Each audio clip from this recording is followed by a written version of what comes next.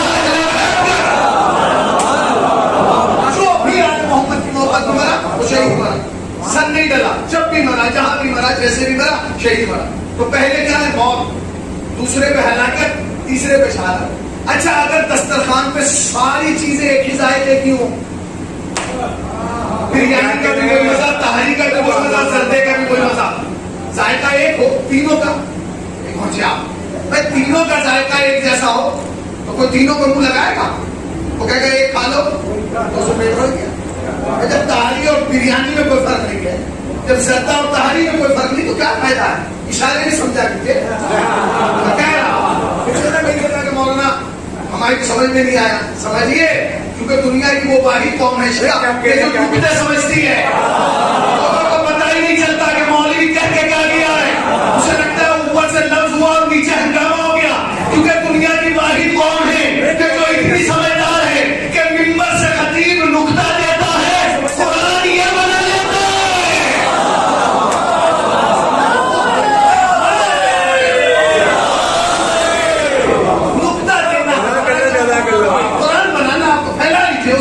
تو جب تینوں چیزیں ایک ہی ذائقے کی کون کھائے گا اس کا مطلب یہ کہ تینوں کا الگ الگ ذائقہ اب ایک ہے موت تو موت کا ذائقہ الگ ہوگا ایک ہے ہلاکت ہلاکت کا الگ ہوگا ایک ہے شہادت شہادت کا الگ ہوگا اب میں لفظ کہہ رہا ہوں علماء سے پوچھا گیا موت کیا ہے انہوں نے کہا موت کے معنی مر جانا یہ تو آپ سب جانتے ہیں اس میں نئی کیا بات ہے تم نے کہی کیوں ہے حسینیوں کا وقت ضائع کرنے کے لیے بھائی موت کا مطلب ہے مر جانا موت کے معنی مر جانا علماء سے پوچھا گیا ہلاکت کے معنی کیا ہے عجیب جواب کیا کہتے ہیں کہ ہلاکت کے معنی ہے مر کے مٹ جانا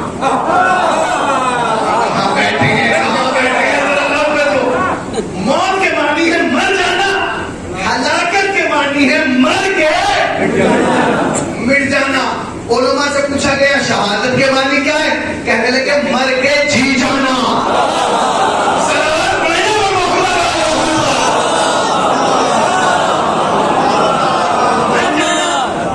مر کے مٹ جانا اور مر کے اب محمود صاحب کون سی موت مرے محمود صاحب کون سی موت مرے آپ طے کیجیے مر کے جی جانا ہم کون سی موت مریں گے مر کے جی جانا آپ کون سی موت مریں گے مر کے جی جانا ہم سب کون سی موت مریں گے ہلاکت تو نہیں ہوگی نا اچھا جب ہلاکت کی تعریف ہو گئی پھر یہ بھی پوچھے کہ ہلاکت سے کون سی چیز بچائے گی شہادت تو ہمیں ملنا ہے مگر کم سے کم یہ تو پوچھ لیں کہ ہلاکت سے کون سی چیز بچائے گی آیا کیا ہلاکت سے نماز بچا سکتی ہے الصلاۃ عمود الدین دین سکون ہے الصلاۃ معراج المومن مومن کی معراج ہے نماز مگر کیا موت ہلاکت سے نماز بچا سکتی ہے نہیں بھائی جن صاحب نے یہ کہا ہے کہ اگر علی نہ ہوتے میں ہلاک ہو جاتا ہوں انہوں نے بڑی نمازیں پڑھی انہوں نے کہا کہ اگر علی نہ ہوتے تو میں مصلی پہ تھا مگر ہلاکت سے نہیں بچ سکتا میں نے رمضان میں روزے بھی رکھے ہیں مگر ہلاکت سے نہیں بچ سکتا میں جہاد میں بھی گیا ہوں مگر ہلاکت سے نہیں بچ سکتا میں نے بڑے کام کیے نبی کے ساتھ مگر ہلاکت سے کون سی چیز بچائے گی انہوں نے کہا اگر علی نہ ہوتے اس کا مطلب یہ ہے کہ ہلاکت سے اگر کوئی بچا سکتا ہے تو صرف علی بچا سکتا ہے